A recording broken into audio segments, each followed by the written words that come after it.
This week we focused on sleep. We kind of have bookended H40. So week 1 was all about the morning routine and getting that right. Week 6 is all about the end of your day and getting your evening routine right. And sleep was something that for a long time I had not prioritized properly. I don't know when you started taking sleep seriously. Yeah, I think it's interesting. I had a conversation with a fellow at the gym, a guy that I respect, sort of a wellness expert, and we were talking about some Freedomology concepts, and I specifically mentioned, diet and exercise, and how I've pretty much always been committed to exercise for the past 20 years, right? Throughout high school and college and into my 20s and 30s and 40s. But diet was something I waffled back and forth on. I tried different diets and like they never really worked for me.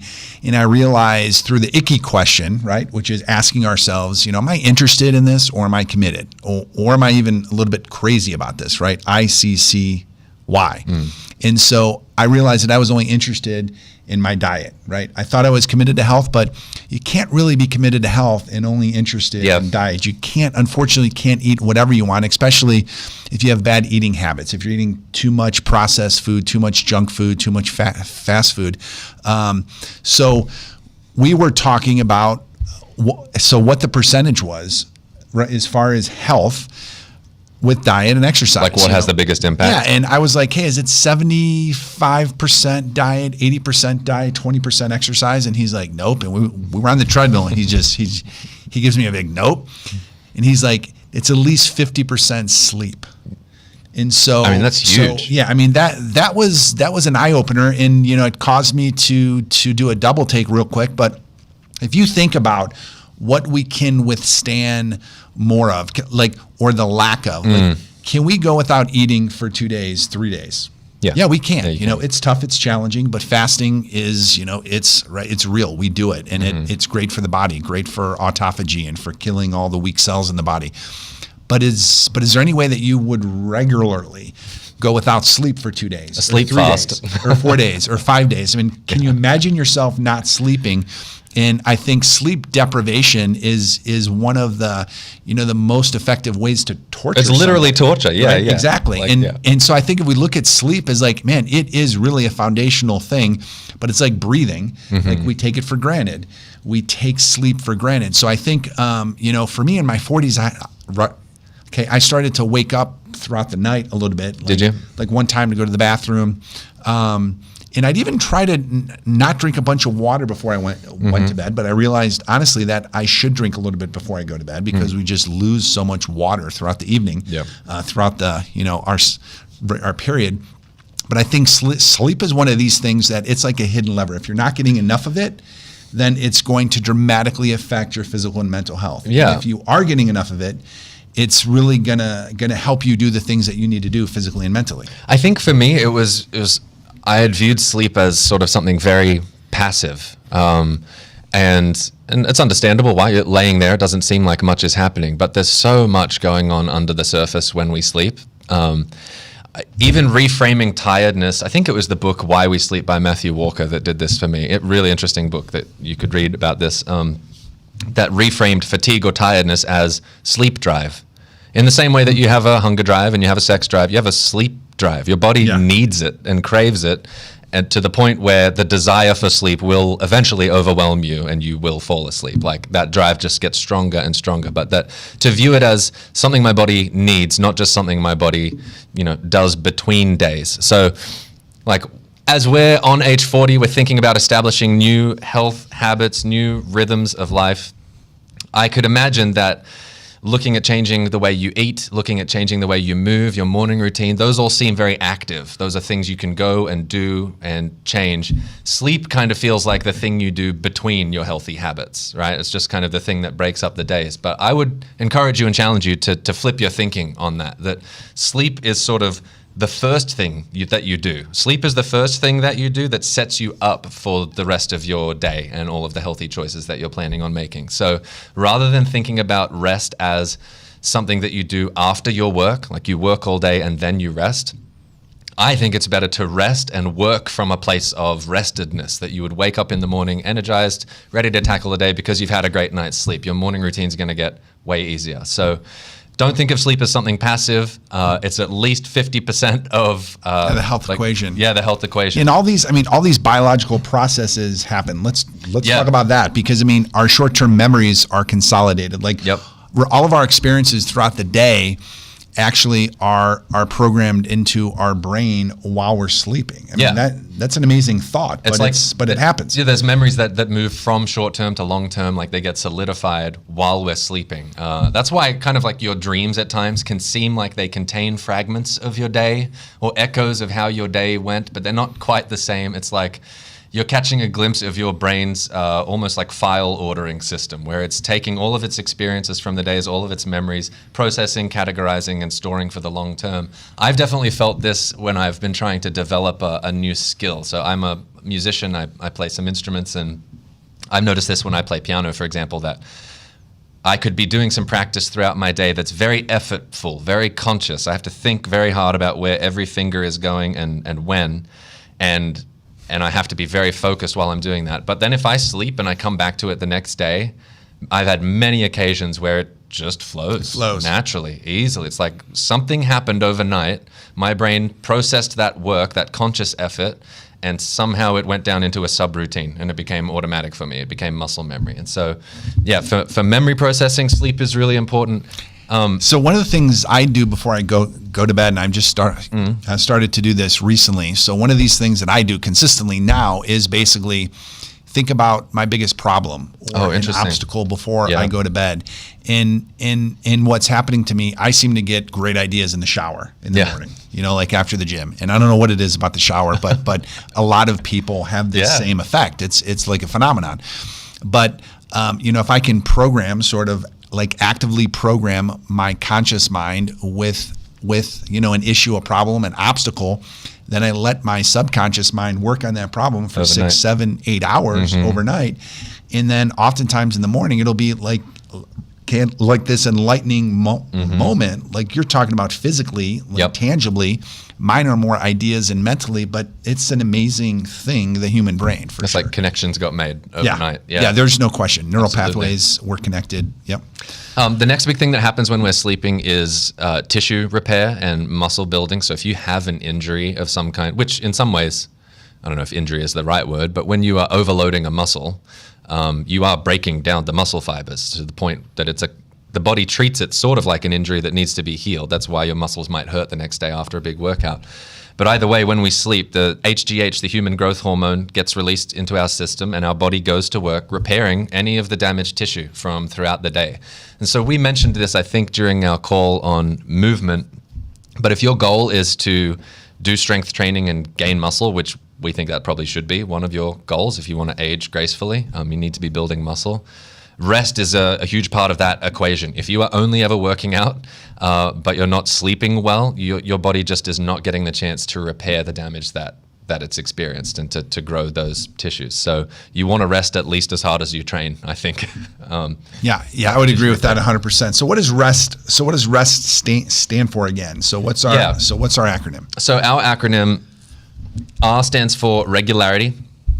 E stands for eliminate. There's some things you could get rid of that would help your sleep. S stands for supplement, some aids that might help you. And T is turn down and turn up. So let's walk through each of these one by one, because this is sort of our strategy for improving the quality of your sleep and establishing an evening routine that you might not have yet. These are the things we think are important for that. First is regularity. And your body just craves regularity. Your body runs on rhythms. Frankly, the whole universe runs on rhythms. There's night, Absolutely. There's day, we breathe in, we breathe out, we wake up, we fall asleep. And our bodies have something called a circadian rhythm, which are its natural energy cycles, when we're most alert, when we're feeling fatigued. And what you'll find is that our body is very, very receptive and responsive to predictability, to regularity. You've probably felt this if you've been consistently doing your morning routine for these last 40 days. I would expect that your mornings have started to feel more natural, more easy, more normal. Maybe when you first started, the alarm would go off and it would feel jolting and you'd have some of that sleep inertia where you're feeling foggy. Maybe it was tricky to get out of bed, but I'd bet that if you stuck with it for a few weeks, you had at least some experience of maybe waking up before your alarm or right before your alarm or without even needing it, that's your body getting used to the rhythm that you've programmed into it, that it just knows what its wake time is. And the same thing is true with sleep. You might have totally different bedtimes every night of the week. You're just going to have poorer quality sleep if that's the case. If you don't have a consistent time that you're headed to bed, like, do you have a bedtime? So absolutely. I think, Tony, this is probably the easiest, most effective, fastest, best way to hack your sleep is set an evening alarm if you have to. You know, we talk about setting an alarm in the morning, like when we should wake up. The more effective alarm to set is to set the alarm to go to bed. Yeah. And I think if we just think about our weeks, if we think about our future, like we're sitting here on a Friday, you know, and maybe the weekends we have a little bit more irregular sleep schedule because it's the weekends. If we go out to dinner, we're hanging out with friends. But during the week, let's look at Monday through Friday or Sunday through Thursday evening. Yep. You should very easily be able to know when you have to get up in the morning, around what time, because you have a job to do. You have something to do in the morning. And if you want to work out or exercise before that, you know, okay, if I get to be at work around 8 or 9, then I have to get to the gym 6:30 or 7. Like you should be able to back into, sort of reverse engineer when you need to get up. Yep. And we're recommending 7 hours of sleep. There are people who can function effectively on as little as 5 or 6. And there are people that need 8, but I don't think anything really between 7 and 8 is probably the ideal timeline for most Americans, for most people. But I'm telling you, the easiest way, if you're not sleeping well, the easiest way to sleep better would simply be to Sunday through Thursday, set that time where you're going to bed. You're going to force yourself to go to bed. Quit going to bed when you're tired, because what happens if you wait to go to bed when you're tired, then your circadian rhythm is off and it's like fluctuating. And you might be tired at 9, you might be tired at 11, you might be like, but you might have more energy. Pick a consistent time in the evening to just sort of start getting ready for bed. We're going to talk about some of these, ideas, but I think that's the number one hack. Out of all of our students, we have over 5,000 people in this program now. That's the number one thing that they're saying is making the biggest impact in their sleep is just consistent bedtime. The regularity. Yeah. That's huge. And this would be true too if you're, you mentioned between 7 and 8 hours. I've seen some studies that show between 7 and 8 is about the same for you. So like you might have heard, I need to get 8 hours. If you wake up after 7 hours and you feel awake and you're ready to get up, like get up. Don't be like, I need to get one more hour. Like you might actually feel worse after that hour. So you don't need to be dogmatic about it. Like listen to your body. Somewhere between 7 and 8 hours is a good place to shoot for. And if you are going to sleep in on, say, the weekends, where maybe you don't have to get up quite so early, just like cap that sleep in to an hour or so. You don't want to like sleep in till noon or something and completely throw your circadian rhythm off. You've been working on this morning routine, so sleep in a bit, but not a ton. E stands for eliminate. So this one was fascinating to me, but it turns out that blue light, which is the kind of light that comes from most of our screens, most of our devices, TVs, this laptop, TV, whatever screen you're watching this on, is probably emitting blue light. And it turns out that exposure to blue light in the hours leading up to bed can drastically impact the quality of our deep sleep. There's these different phases that we go through with sleep, of REM and deep sleep, and at the deepest sleep is the most restorative form of sleep, and that's what gets disrupted when we have this exposure to blue light too close to bed. So there are a couple of things you can do. The best would probably be like turn your phone off and leave it in a different room. We tried that one an hour before bed. Right. An hour before bed. I don't know who's out there doing that. We actually had people commit to not using their phone an hour before bed, right? Because that's the key window. That's 60 minutes before you actually go to bed. If I'm going to go to bed at 10:30 in the evenings during the week, then from 9 to 9:30 to 10:30, just quit using the phone, right? Or quit watching TV. We actually had people commit to that, and then they broke that commitment to themselves. So we've realized that breaking the addiction to Netflix or breaking the addiction to your cell phone is probably too big of a bridge for most people. So a solution would be to buy some inexpensive blue light reducing glasses on Amazon and wear those an hour before bed, because it's eliminating the blue light and your brain is not taking in these exposure. So it actually doesn't affect your circadian rhythm. It's not like it's getting rid of the bad stuff. It filters that out. Yeah. Yeah. So you could also, your phone, definitely if you have an iPhone, Androids probably have a similar feature, or there's an app for it, I'm sure, but on iPhone, it's called Night Shift, that shifts all of the colors that your screen displays to the warmer end of the spectrum so that you're not getting that blue light. So I have mine programmed to just turn on at 9 p.m. Yeah. Have you tried the grayscale? I haven't done that. No. So I think it's called grayscale. So I thought I'd love it. I thought I would just turn it on because it would reduce the dopamine. Yeah, break your addiction. Even released throughout the day. But it's just. It's too hard. Just as much dopamine? It's too crazy. No, Okay. no, I don't even know what it's doing. Like I couldn't stand looking at the phone. Yeah. Yeah, it was annoying. And when I had to use it, it's just like, oh my gosh, so it's too dramatic of an effect, Wow. I think, for me, for sure. Too crazy. Yeah, absolutely.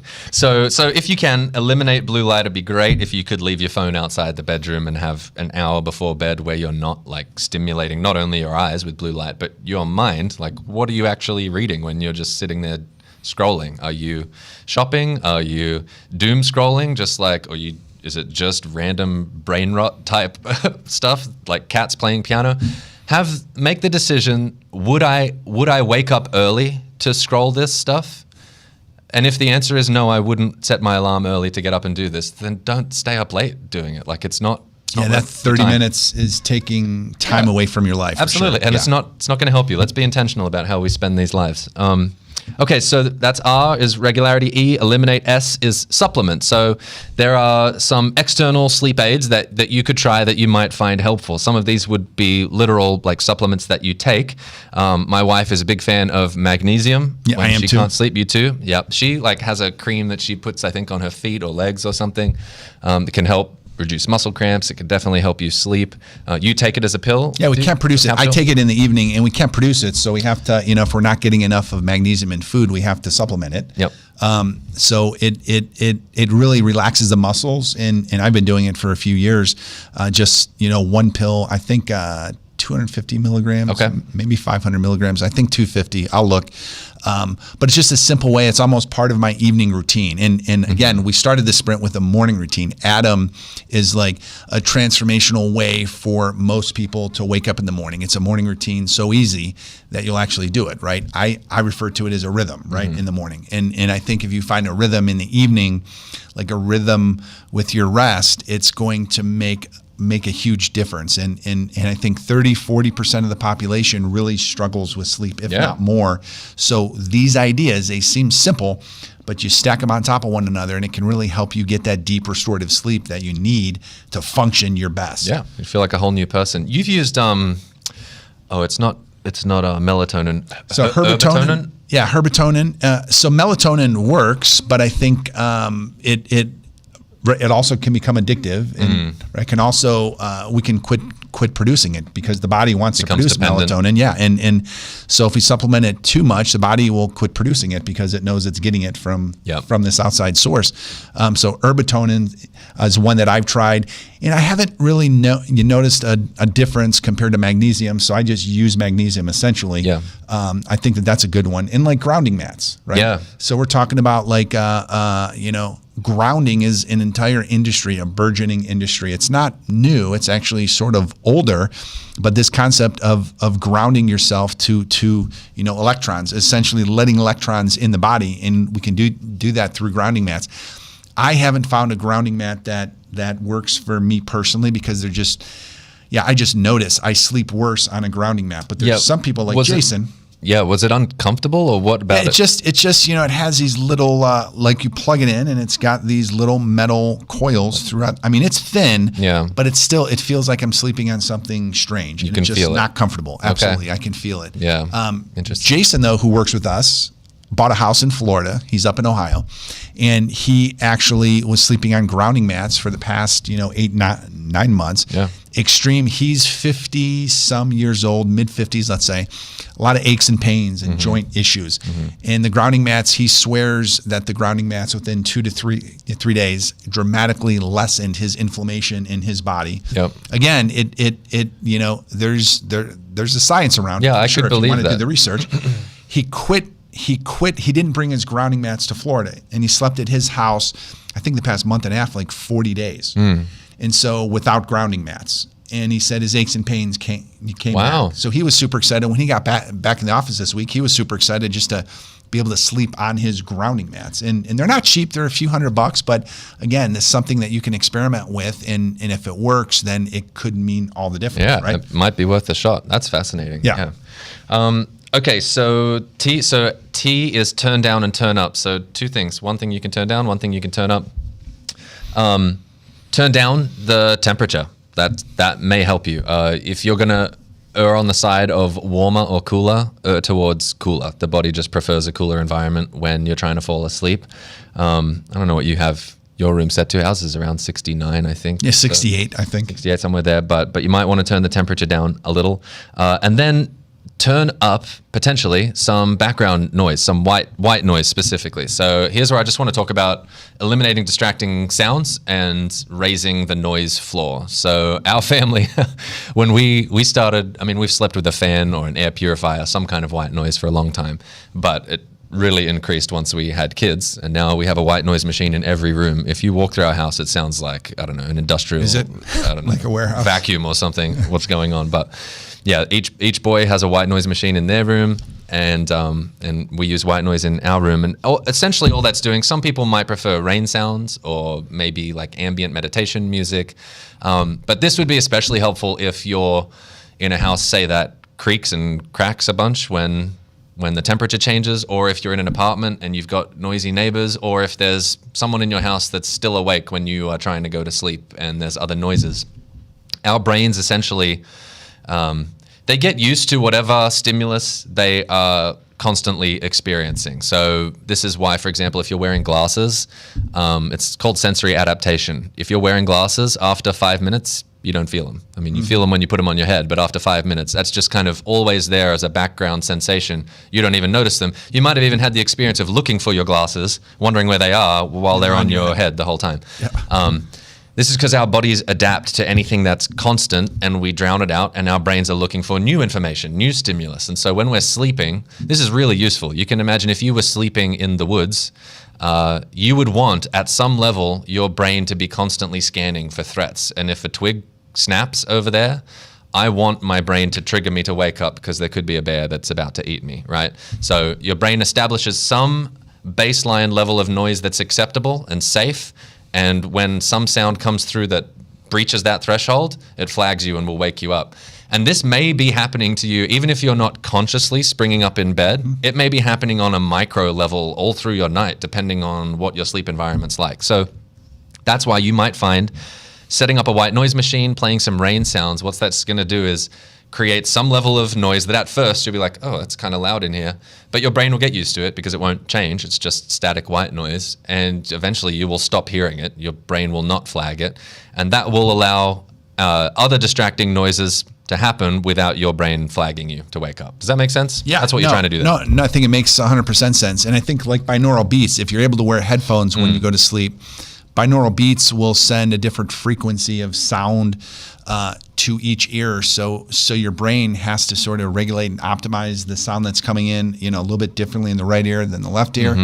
And it's an incredible way to get the brain sort of, defrag the brain and have it just get in that position to be able to get in deep sleep, because it's not just about how long you're sleeping. Yeah. It's also all the stages. In this module, we talk specifically about all the different 4 or 5 key stages of sleep, and REM sleep, deep sleep, and REM sleep. Like most people think that's deep sleep. It's really not deep sleep. Yeah. Deep sleep is a different state of sleep, and there's different levels. So I think the key is to have, an hour or two of REM sleep, the perfect sleep schedule.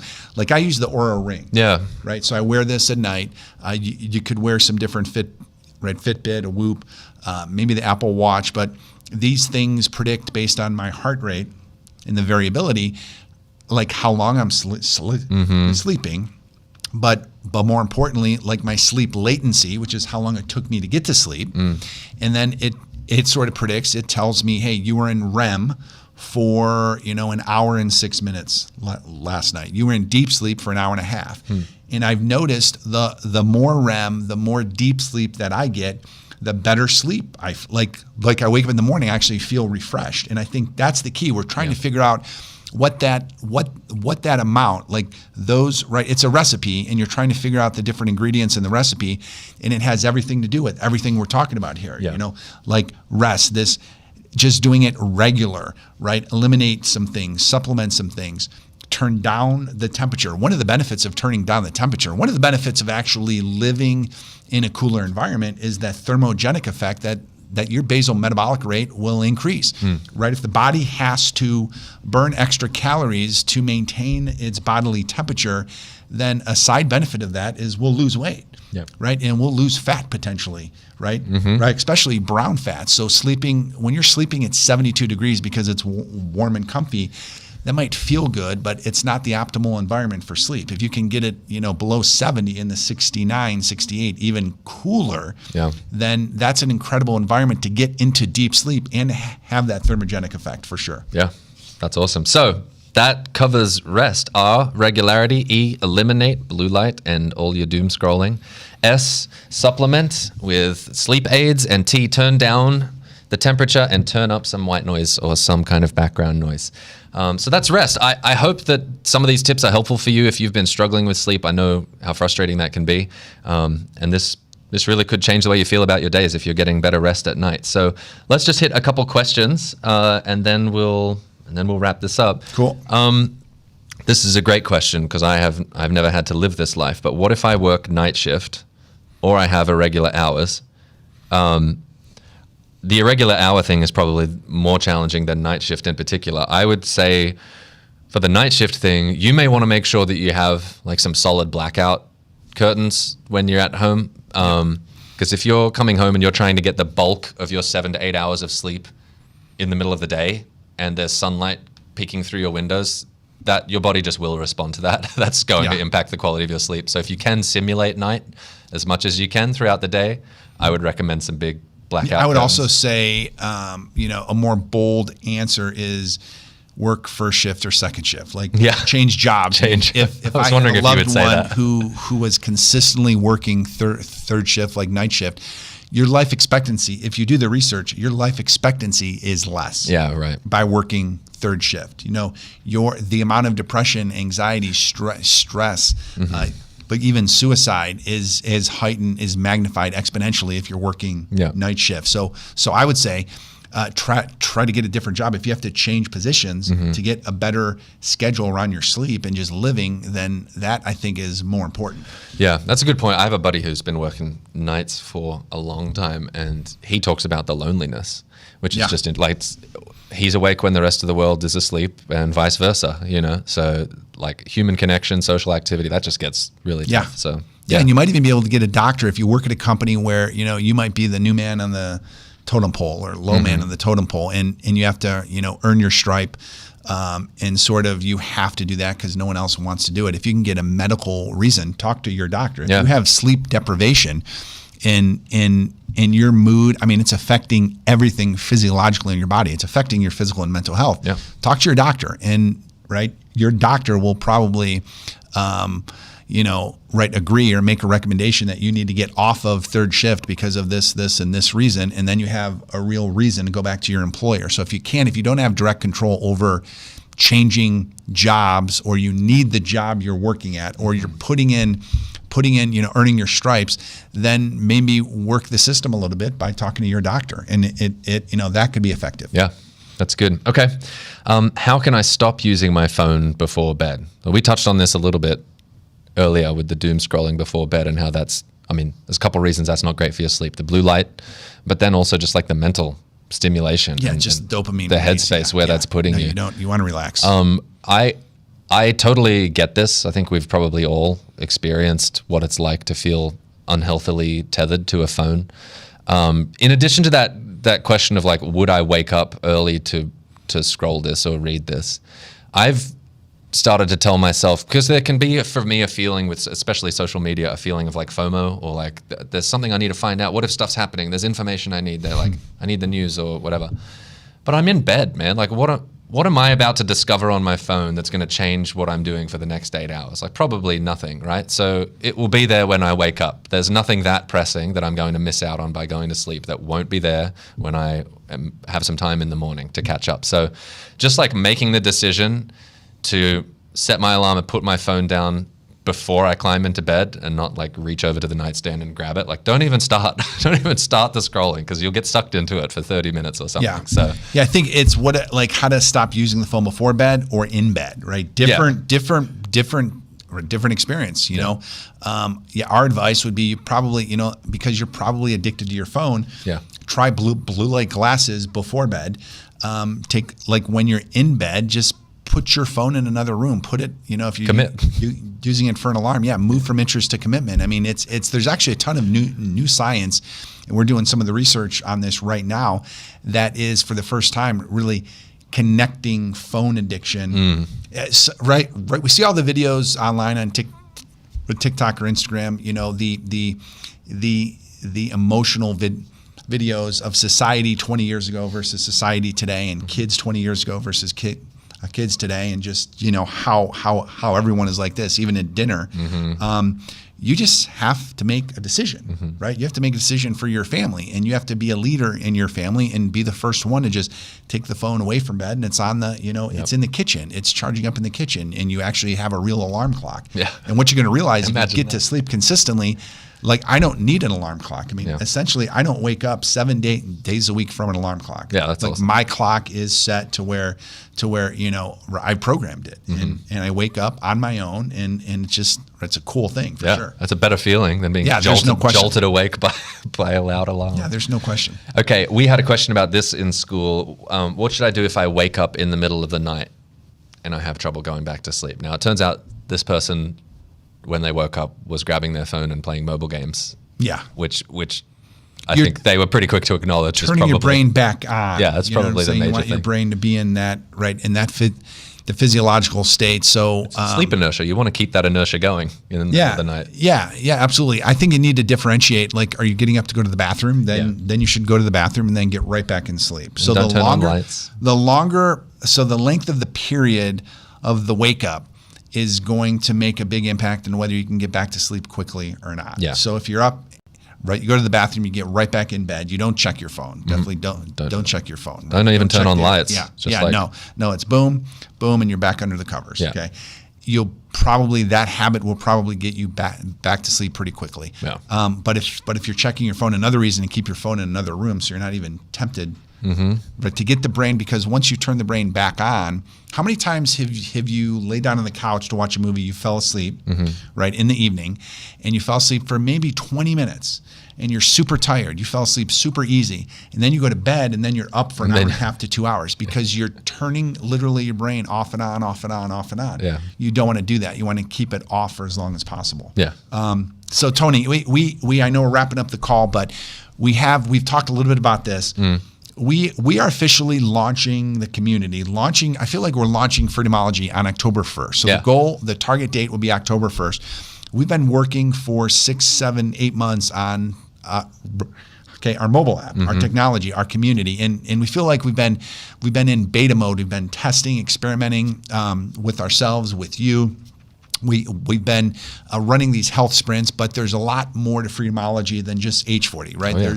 There's F40, there's financial freedom. I almost feel like it's taken me decades, almost 50 years to figure out how to live at the intersection of health, wealth, and happiness.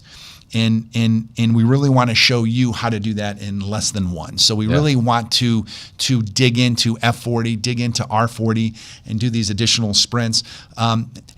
Instead of doing that through YouTube, through Facebook, through email, through school, we're gonna, just connect everything together in the Freedomology app, in the Freedomology community. Again, launching October 1st. We're super excited about it. You guys are gonna get some information over the next couple of weeks on the launch, but we're gonna give away a whole bunch of free stuff. We're gonna have sort of two versions of of the mobile app. We're going to have the community, which is free, and it's for people interested in better financial freedom, more financial freedom, how to grow a business, how to build an investment portfolio. It's for people interested in better physical and mental health, for people interested in better relationships, including the one with yourself and with God.